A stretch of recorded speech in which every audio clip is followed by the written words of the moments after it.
Hello viewers, 5 minute সলিউশনের পক্ষ থেকে আপনাকে স্বাগতম। আশা করছি সবাই ভালো আছেন। তো আজকে আপনাদের দেখাবো ইপসন L1300 প্রিন্টারের ইঙ্ক ব্লিঙ্কিং সমস্যার সমাধান। তো এই সমস্যাটির সমাধান আমরা একটি সফটওয়্যারের মাধ্যমে খুব সহজেই করতে পারবো। তো এটা খুবই একটা ইজি একটি প্রসেস। তো সফটওয়্যারের লিঙ্কটি আমি আমার ভিডিও ডিসক্রিপশনে দিয়ে দিব। আপনারা ওইখান থেকে সফটওয়্যারটি ডাউনলোড করে এই সমস্যার সমাধান করে নিতে পারবেন। তো প্রথমে আমরা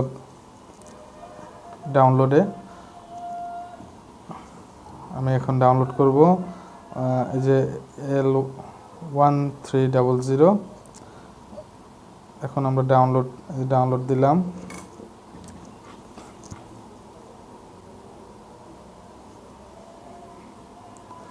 তারপর ডাউনলোড প্রসেস ওকে দেব। এখন আমাদের সফটওয়্যারটি যে জায়গায় আছে আমরা এখান থেকে মুভ করে আমি আপাতত ডেস্কটপে এনে পেস্ট করলাম।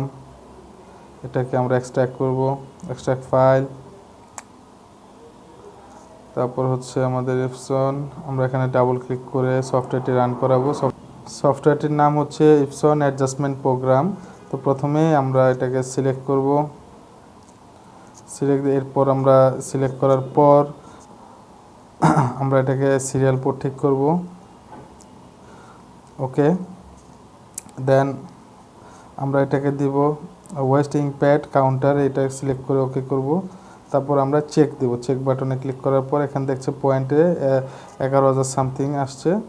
তারপর আমরা জাস্ট ওই মেইন প্যাড কাউন্টার অপশনটিতে আমরা টিক মার্ক করে আমরা ইনিশিয়ালাইজ বাটনে ক্লিক করলাম। ইনিশিয়ালাইজ বাটনে আমরা দেন ওকে দিব এই মেসেজটি আসার পর। এরপর আমাদের প্রিন্টারটি অফ করতে হবে, টার্ন অফ করতে হবে।